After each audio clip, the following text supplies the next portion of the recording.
Welcome to the Influency Podcast. I'm Hadar, and this is episode number 92. And today we are going to talk about the 5 ways of being that are so important for your English success and life success.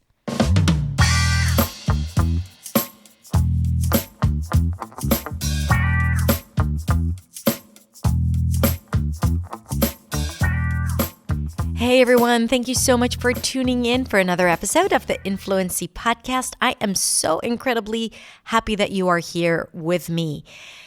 When I'm recording this episode, it's the end of 2020. So last week we released an episode, that was episode number 90, about a year in review where we reflected on the passing 12 months so we can prepare for the next 12 months and step into our power in English. So to do that, we first have to reflect back on what has worked and what hasn't worked. And today I'm going to share with you the 5 characteristics or ways of being that are so incredibly important for you to be able to get what you want in life. It has nothing to do with English, and it has everything to do with English. And I feel that this is one of the most profound episodes that I've released because some of the things are going to feel a little obvious, but when you look into it, you understand how deep it is, and you might discover some things in how you operate and go through life that would be like, this is why I'm not getting what I want, or this is why I don't get things done. And sometimes we need to go back to the basics to be able to change the circumstances that we live in and to really create the reality that we want for ourselves and for the people around us. So I hope this episode is going to inspire you to take action, to gain clarity, and to finally reach a breakthrough in the next 12 months. After I share with you the 5 characteristics or ways of being that are essential for you if you want to reach a breakthrough, I will ask you a sequence of 3 questions, and that's going to be part 2 of what we started last week in terms of how you want to plan your year and see your year and see the change that you've been waiting for. Okay, so let's not wait any longer because I'm stalling here. Okay, are you ready? Let's listen to today's episode.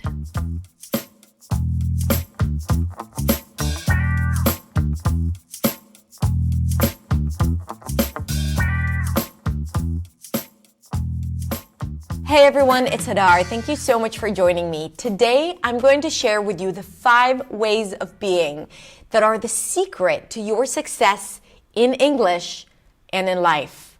Now listen, no one ever talks about these things because it's not necessarily related to English. But let me tell you this, without these 5 behaviors, it is going to be impossible for you to reach your goals in English and in anything that you want to achieve in life. I wish I knew these things when I was 20 before I embarked on my English journey. This is part 2 of the Year in Review video series where we reflect back on the past and plan for the future. So I'm going to share with you these 5 behaviors now, and then we're going to set goals for the next 12 months. And it doesn't matter when you're watching this video, whether it's the beginning of the year or the middle of the year, it is always important to reflect back and plan for the future so you are intentional and you are getting your goals, focusing on the 5 key behaviors that I'm going to share with you today in this episode. If you're new to my channel, then welcome. My name is Hadar. I'm a non-native speaker of English, and I am here to help you feel confident, free, and proud when communicating in English. You can also follow me on Instagram at hadar.accentsway. I hope to connect with you there. So let's begin with the 5 ways of being or behaviors that are responsible for your English success and breakthrough. The first one is commitment. Now, it might seem a little obvious to you, but I want to go a little deeper here, so stay with me. When you say to yourself, okay, I want to do X or I want to do Y, we are more likely to be committed to beginning, but we're less likely to be committed to finishing. Let me ask you this. How many times have you started something without completing it? We're all really good at starting things. We get motivated and we get started. We're committed to making change, but we're not committed to completing things. If you don't complete what you start, you're less likely to see the results that you're after. You're not going to see the impact that it has on your English. So let's say you say to yourself, okay, I want to practice every day for 15 minutes. So you get started and you start and you do it for the first week and the second week and the third week, and then the fourth week something happens and you don't stick with it, even though you've committed to doing it for 3 months. Let's say you sign up for a program or a course and you get started, but you don't finish it.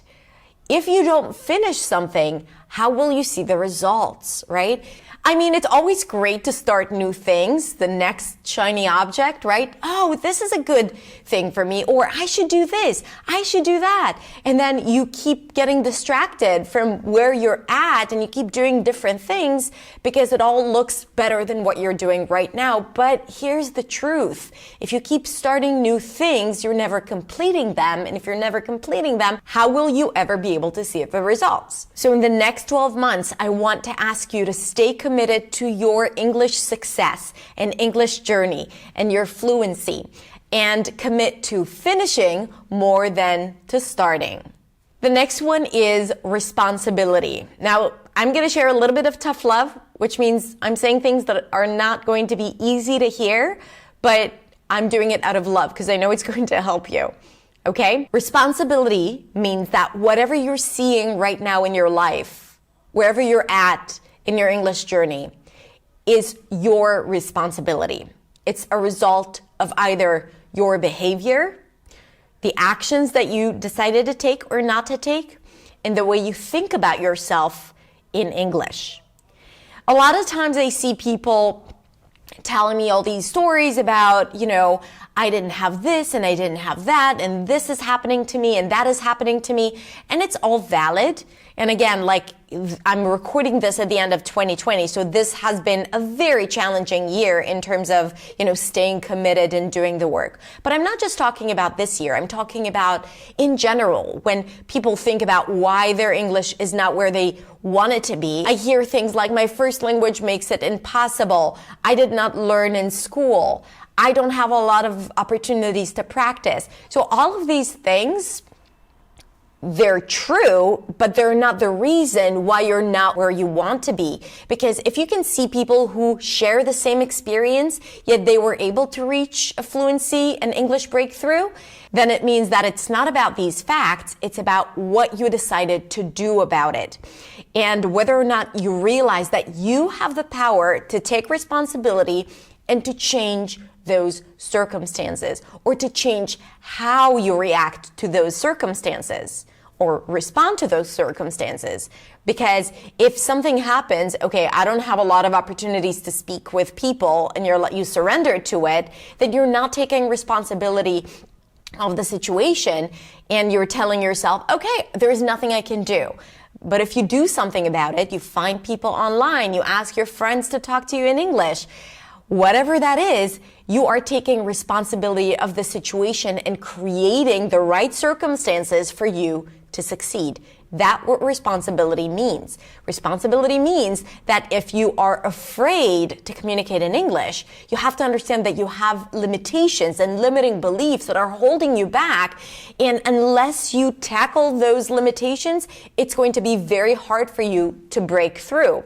So if you want to break through, it's your responsibility to change that mindset so you can finally step into your full power and speak English and feel as comfortable as you feel in your native language. The next thing is self-integrity, which means you do what you say you're going to do. And while that sounds obvious, ask yourself, how many times have you said, I'm going to do this, I'm going to do that? You put it in your calendar, you schedule a meeting, you commit to something, and then you don't do it, right? That is self-integrity. Being a person of your word is what you need to be able to commit, to accomplish, and to show responsibility. How do you show responsibility? You make a decision to do something and you do what you say you're going to do. I can tell you from my own personal experience that I've struggled with that for many years. And sometimes even till today, I say to myself, okay, I'm going to do this, and that today. And I end up not doing it. I do other things. Now, I know that these three things are going to help me advance, whether it's in my business or in my personal life. And if I don't do those things, I'm hindering my progress. Yet, for some reason, I wouldn't do these things because other things would be easier for me to do. And not only that it stopped my progress, it also started chewing on my belief in myself and in my abilities. Why? Because I didn't have the experience of doing something and seeing it accomplished every single day, the small things and the big things, I started having doubt about my ability to accomplish things. Because in my head, I'm like, I don't even get my 3 things of the day done. How would I ever get those big things done, right?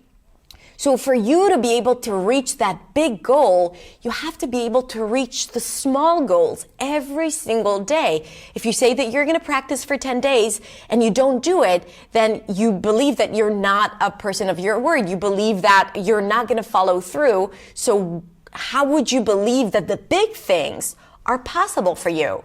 To go to a job interview in English, right? To present in English, to write a book in English. Whatever that big goal that you have to understand that the small things, the small successes, the small accomplishments is what's going to get you there. Not just because it's the steps that you need to reach, it's because how you see yourself as a person of integrity and self-integrity. So I really want you to reflect on that. And I really want you to think about all the things that you say that you're going to do and you don't do it. Remember that if you say that you're going to do it, it means that it's important. So do it because it's important and imperative for your success. But more importantly, this behavior creates the possibility of things happening in your life because you'll start trusting yourself and you'll see that you're doing the things that you say you're going to do. And that makes it even more reasonable and more possible to accomplish the big things as well as the small things. The next one is consistency. Consistency is the idea that you make English and English practice a part of your life. It's not something that you do for 3 months and then let go of it. It's not something that you do for a year and then you expect it to be there for you. It's something that becomes a part of your life. I always say that English is a lifestyle. It's not a project that you do. Now, yes, granted, sometimes when you invest a lot of times for many years, at some point you can rest and say, I'm good. But if you are unhappy with where you're at with your fluency, you have to stop putting deadlines on your English practice or English journey and understand and embrace the fact that you have to consistently show up for your English and for yourself to be able to see the results that you're after. That means that you need to create healthy habits around your practice, healthy habits around speaking. You need to eliminate beliefs that prevent you from doing the work. You need to not let your feelings get in the way of like, oh, I don't feel like practicing today. No, but you show up and you do it anyway. That is consistency because consistency pays off. It's the idea of the compound effect. When you're consistent and you show up and you do the work every single day, no matter what, come rain or come shine, whether it's in your English or your business or your family or your body, if you work out, if you do it every single day, first of all, you get used to it. It's just something that you do. It's like a part of your life. But it creates the compound effect.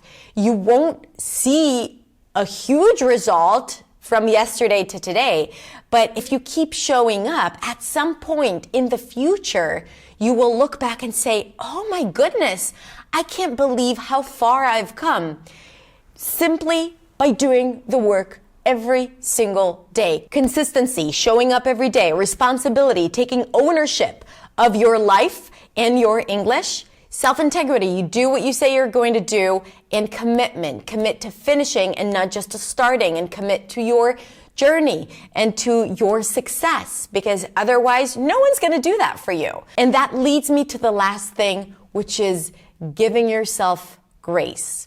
giving yourself grace is the permission to forgive yourself for your mistakes, for your lack of judgment, for you not being consistent or not being responsible or not being committed. Because while we want all of those things in our lives, and we have to incorporate these behaviors to see the things and the results that we want to see in our lives, when we mess up and when we don't do the work, we have to be able to forgive ourselves and to understand that every given moment, it's an opportunity to start over and to start again. And at some point, you will build that muscle and create those behaviors that will stick with you for the long run. Because listen, not everything is black and white, and we are not perfect. So every now and then, we're not going to do things according to how they're supposed to be. The question is how you bounce back. If you get hard on yourself and you start beating yourself up and you stop because what's the point anyway, then you are just getting in your own way. But if you give yourself some grace and you say, okay, I tried, did not work as planned. Okay, I forgive myself. Let's start over. This is the secret of your success, my friend. It is to be able to bounce back and to let go of the past and the mess ups and the mistakes. Because if we keep obsessing with the past, what we've done, how we did it, we're going to stay stuck in the past. And you and I are all about the future and about progressing and moving forward. So while we want to stay consistent and we're responsible for the results that we see in our lives and we're committed and we are self-integral, we should also give ourselves grace if we don't follow through all the time. All the time. Okay, so now we're going to move on to a few questions that I want you to answer to complete your year in review and planning the next 12 months. And if you haven't done it, again, the PDF is the same for the previous episode and this episode because it's a two-part video series. And answer the following questions. From the 5 things that I've discussed, what are you going to focus on most in the next 12 months? Responsibility, commitment, self-integrity, giving yourself some grace, and consistency. So write it down if it's all 5 or if there's like 1 or 2 things that you want to focus on the most, because I think it is easier when you focus on one thing. So write it down. Again, in the PDF, you can fill it in inside the form. The next question is, in the next 12 months, what would your ideal year look like? Okay, when you visualize it, when you envision your year, when it comes to English, and you can also do it when it comes to your personal life and your profession, what would your ideal year look like? How would you feel? What would you do? Who would you be speaking with? What would you be doing? So write it down like as if there were no limitations and really have a clear idea of how you want to feel in particular, because I truly believe that when we create that possibility in our head, it is more likely to manifest in our lives. And the final question is, what is your big, scary goal for the next 12 months? Which means that what is one thing that you say to yourself, this would be a dream come true if I could do it in English, when it comes to English, like a big, scary thing that you think is not possible for you. So I want you to write it down. Go crazy. I want to become the president. I want to give a TED Talk. I want to create my own business and make videos in English. Whatever that is, write it down, no matter how scary it is, no matter how, all the negative voices that are in your head saying, are you kidding? It's not possible. I want you to write it down. Remember, when you make the impossible possible, even if it's on a piece of paper, you create the possibility in your brain, and you're more likely to take positive action towards that goal. And it doesn't matter if you achieve it or not. That's not the point. The point is that you are moving in that direction, and that direction is like reaching something that right now feels scary or impossible, but at least it would move you in the right direction and get you better results than what you are seeing right now in your life. And who knows, that impossible might become possible for you if you stick to the 5 things that we talked about today. If you are watching this at the end of 2020, I want to wish you a year of joy and happiness and health and abundance and prosperity. May this be the year where you get to hang out with your family and friends and do the things that you absolutely love. May this year be your breakthrough year in English. Now, I would love to hear about your progress and your journey. So first, you can answer the questions that I asked in the comments. I'm going to share the questions again in the comments. And you can also download the workbook, the Year in Review workbook. And if you fill it out, take a picture of it, upload to your stories, and share it with me and tag me so I can respond and reshare it in my stories. Or you can send me a DM. You can find me at hadar.accentsway on Instagram. Again, I can't wait to connect with you. Thank you so much for being you and for being here. I am very grateful for that, and I do not take it for granted. Have a beautiful, beautiful day, and I'll see you next week, next year, in the next video. Bye.